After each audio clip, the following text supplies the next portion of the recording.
Relax रहने दो। जो बात मैंने मम्मी को अब तक नहीं बताई उसे अभी भी सीक्रेट रहने दो। तो वैसे भी मम्मी इतने टेंशन में, जब सही वक्त आएगा ना तो मैं खुद ही मम्मी को बता दूंगा। So please do.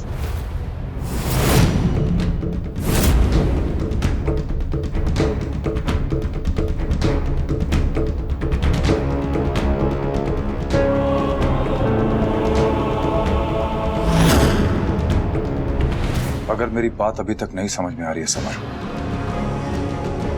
तो किसी दूसरे तरीके से समझाऊं? दूसरे क्यों, तीसरे, चौथे, 10वें तरीके से समझाने का ट्राई कर लीजिए। समझूंगा तो मैं तब भी नहीं समझोगे तो बहुत पछताओगे समर।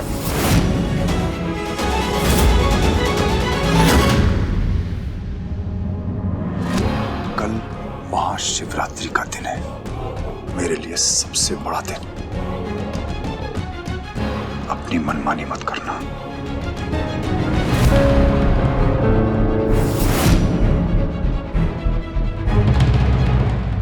अब तक तो नहीं कर रहा था, पर अब मैं कल अपनी मनमानी करूंगा।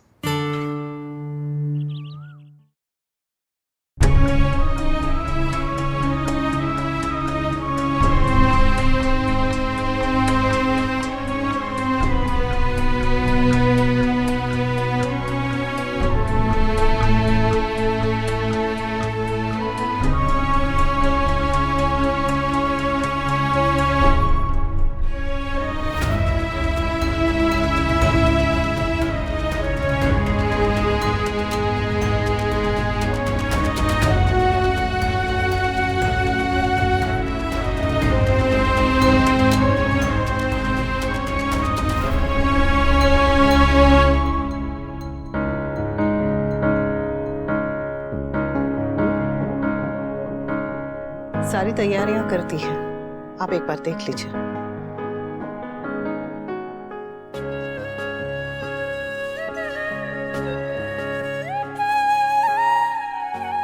सब ठीक है? It's perfect. अनुपमा जी। अब काव्य और बात तैयार हो रहे हैं, मुझे पूजा में बैठना है। पूजा से पहले वाली विधि तुम करा सकती हो। वैसे भी इतने सालों से तुम ही करा रही हो, तुमसे अच्छा कोई नहीं जानता। कोई पूजा में बैठ रहा हो तो उसे पूजा के लिए तैयार करना भी एक तरह की पूजा ही होती है। मैं करती थी।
बाबा, अगर पूजा में कोई भी कमी रह जाए तो उसके लिए क्षमा कीजिएगा। पूजा में कमी रह सकती है लेकिन भक्ति में नहीं। सुनिए, आप वनराज से बात कीजिए, उसे समझाइए ना। इस बार क्या समझाना है? यही कि वो समर पे गुस्सा ना करे। जवान बेटा है, कहीं तोशु जैसी गलती कर दी तो परेशानी हो जाएगी। कैसे समझाऊं? ये दोनों एक बात में एक जैसे हैं। किस बात में? बाप की न सुनने की बात में। समर अपने बाप की नहीं सुनता और वनराज अपने बाप की। एक काम कर, ये जो समझाने का मंत्रालय है तू ही ले ले। मैं तो पहले ही मैदे की कटोरी के लिए वनराज को डांट चुकी हूँ। इस बार आप समझाइए और बारी बारी से समझाना। वनराज को कहो कि गुस्सा छोड़ दे और समर को कहो कि जिद छोड़ दे। वो क्या है कि मर्दों को लड़ने की तमीज नहीं होती। लड़ने की भी तमीज होती है? हाँ, और वो तमीज औरतों को होती है। औरतें ना सारा दिन एक दूसरे के साथ चोटियां पकड़ पकड़ कर लड़ती है। पर शाम को एक ही चूल्हे पे साथ में रोटियां पकाती है। औरतों के झगड़े में ज्यादा से ज्यादा चूल्हा बढ़ता है, घर नहीं टूटता है। पर जब मर्द लड़ते हैं ना तो मन से लेके जमीन तक लकीर खींच जाती है और घर टूट जाता है। ठीक है, कोशिश कर देखता हूँ। मैं जानता हूँ वैसे दोनों समझेंगे नहीं, लेकिन एक काम करता हूँ, ये पूजा के बाद दोनों को अलग अलग बिठा के बात करता हूँ। हाँ, दोनों में से कोई एक भी समझ जाए ना तो झगड़े कम हो जाएंगे। भगवान करे ऐसा ही हो। महादेव करे आज की पूजा में कोई विघ्न ना आए।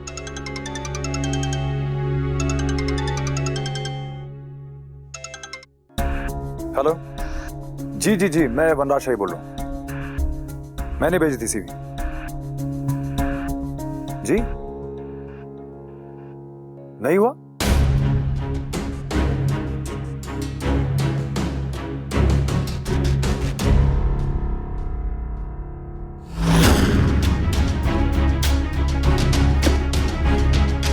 अनुपमा, बेलपत्र कहाँ है, धतूरे कहाँ है? मैंने बोला था यहीं पे रखो। ये तो रहे।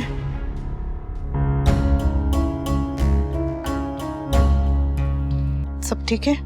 हाँ सब ठीक है, बस मैं ही नाकारा हूं। 50 जगह जॉब के लिए अप्लाई किया था, सब जगह से रिजेक्ट हो गया। वनराज शाह जिसके अंडर में एक साल में 50 लोग काम करते थे, आज वो बिना जॉब के बैठा हुआ। आधी सैलरी में काम करने को तैयार हूं, फिर भी कोई जॉब देने को रेडी नहीं। भोलेनाथ सब ठीक कर देंगे।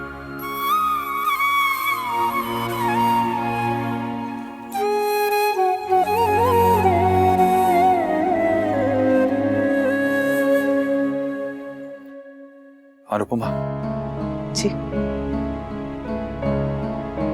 बाबूजी से इस बारे में कुछ मत कहना। मैं नहीं चाहता कि मेरी फैमिली को ये सब पता चले और वो लोग मुझ पे तरस खाएं।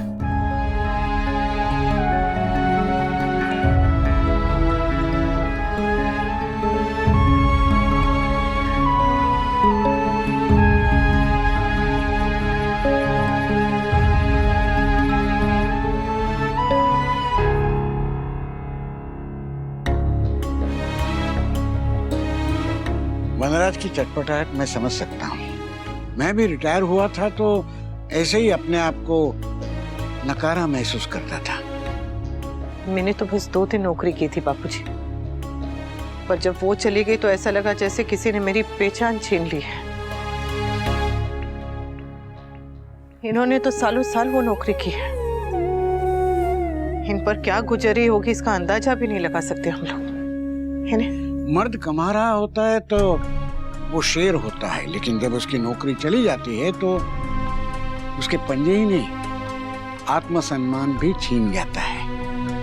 हम मर्दों को बचपन से यही सिखाया जाता है कि औरत का काम घर संभालना होता है और मर्द का काम घर चलाना। इसीलिए हम जब घर नहीं चला पाते तो हर बात चुभने लगती है।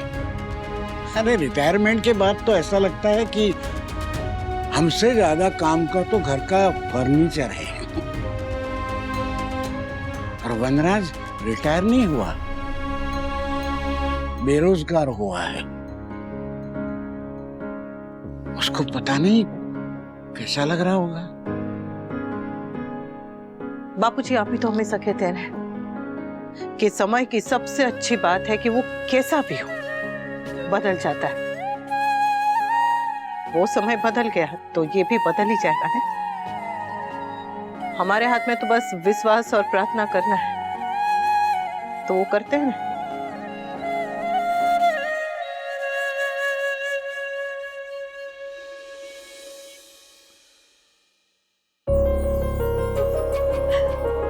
सुबह सुबह क्या बात है, इतना मिस कर रहे थे मुझे? मैं तो ये देखने आया था कि तुम बिना मेकअप के कैसी लगती हो। भूतनी, चुड़ैल लगती हो, चुड़ैल। सोच लो, अब भी वक्त है। मेरे बाग के सामने टिकने के लिए ना भूतनी ही चाहिए। I missed you. I missed you too.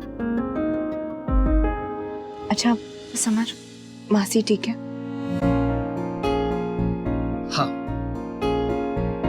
और घर पर माहौल कैसा है? पूजा की तैयारी चल रही है, तुम जाओ, रेडी हो जाओ। For what? अरे मेरे घर में पूजा है, तुम नहीं आओगी? अच्छा क्या पहनने वाली हो? समर, मैंने तुम्हें कल रात को ही बताया था ना कि मैं नहीं आने वाली। क्यों? जस्ट बिकॉज मिस्टर शाह को पसंद नहीं है? हमें भी काव्या पसंद नहीं, लेकिन मिस्टर शाह काव्या को घर पर लेकर आते हैं ना। इनफैक्ट इस वक्त काव्या हमारे घर पर ही रह रही है। जब मिस्टर शाह अपनी मनमानी कर सकते तो मैं क्यों नहीं कर सकता हूँ? समर, लेकिन ऐसी मनमानी क्यों करना जिसकी वजह से पूरे फैमिली को दुख हो? तुम्हारे घर पर पूजा है, सब कितने खुश होंगे। क्यों सबका मूड स्पॉइल करना? तुम्हें सबके मूड की फिक्र है और मेरे मूड की फिक्र नहीं है। नंदिनी, मैं आज की पूजा तुम्हारे साथ करना चाहता हूँ। मैं चाहता था हम दोनों साथ में मिलकर हमारे फ्यूचर के लिए प्रे करें।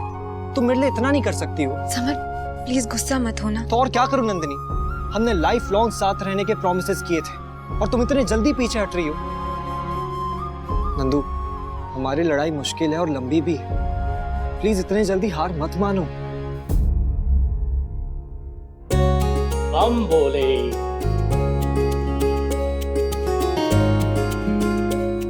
तू रुक। वनराज के बाजू में उसके बापूजी और बेटे बैठेंगे। ये पूजा जोड़ियों में नहीं होती है। इट्स ओके काव्या, तुम मेरे पास आ जाओ। कम। तो चुप जा, तू बैठ जा। आप भी बैठ जाइए ना। समर कहाँ है? पूजा का समय हो रहा है, समर कहाँ गया? मम्मी आज नंदू गेट से ही वापस गई है, लेकिन कल पूजा में आएगी।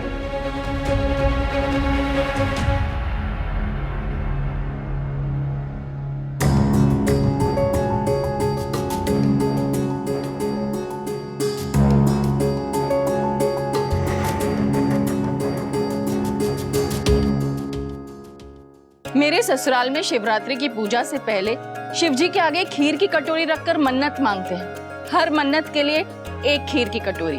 कहते हैं शिव जी की पुत्री अशोक सुंदरी को जब भी अपने पिता से कुछ मांगना होता था ना, वो उन्हें पहले खीर खिलाती थी और प्रसन्न करती थी। मैंने हमेशा अपने ससुराल में शिव जी को खीर चढ़ाकर मन्नत मांगी है।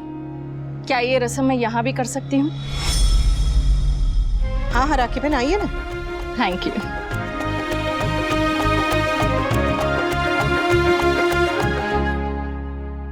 ये काव्या की सेफ्टी के लिए।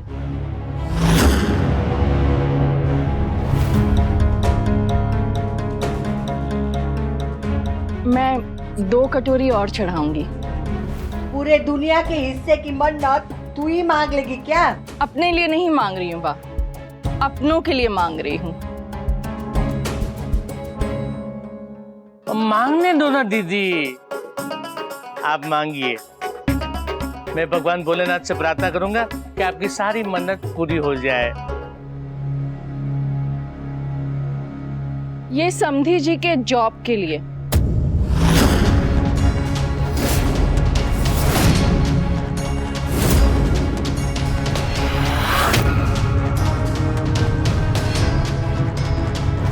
और ये समधी जी और छोटी समधन के नए घर के लिए।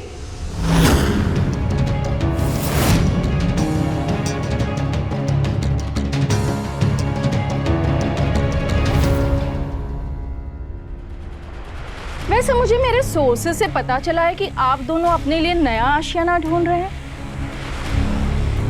और आज पूजा के बाद आप दोनों यहाँ से जाने वाले हैं। Right mister Shah?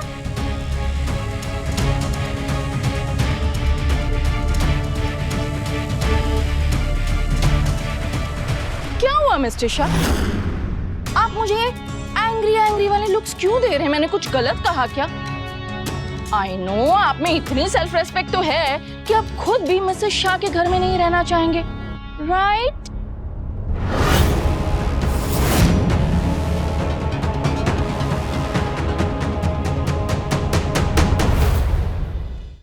ये घर बा और बापूजी का है, मेरा नहीं।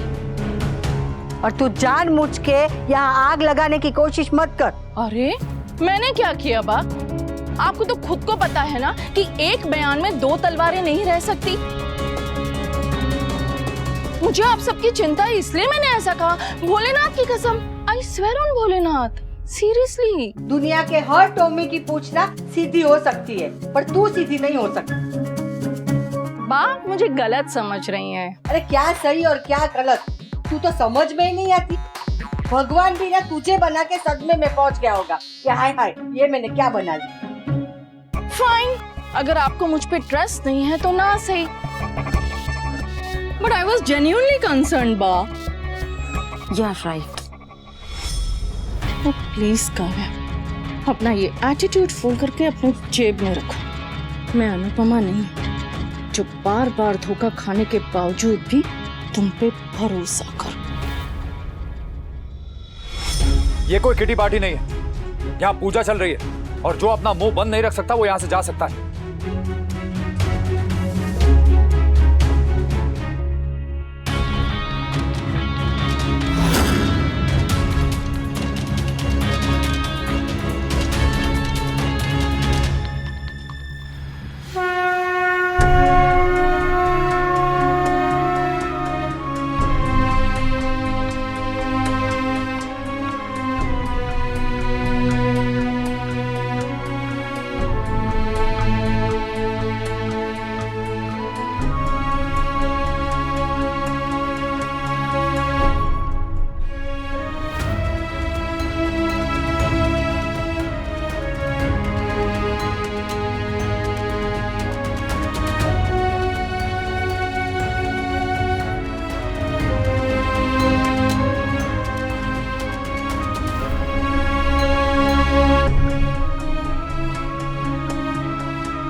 जय महाकाल, जय महाकाल, हर महादेव, हर महादेव।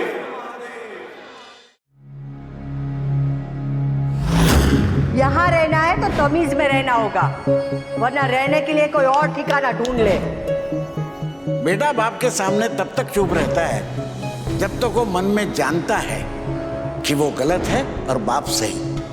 अपनी गर्लफ्रेंड के अगेंस्ट एक वर्ड नहीं सुन सकते आप, और न जाने मेरी गर्लफ्रेंड को क्या क्या बोल देते हैं। और आप ही रहने दीजिए। हाँ हाँ, बस मुझे ही समझाओ। इस घर में बाकी कोई कुछ भी बोले, कुछ भी कहे, किसी को कुछ मत बोलना।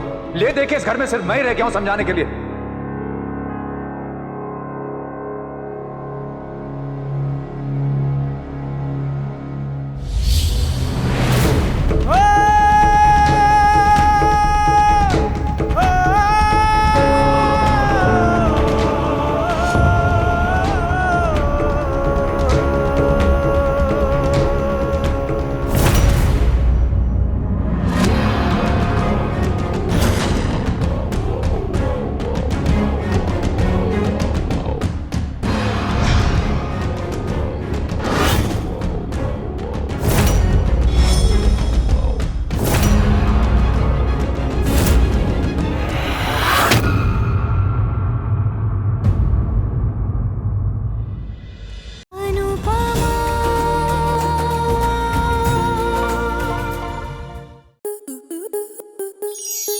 स्टार प्लस के ऐसे ही और बेहतरीन लम्हे देखने के लिए सब्सक्राइब करें हमारे YouTube चैनल को।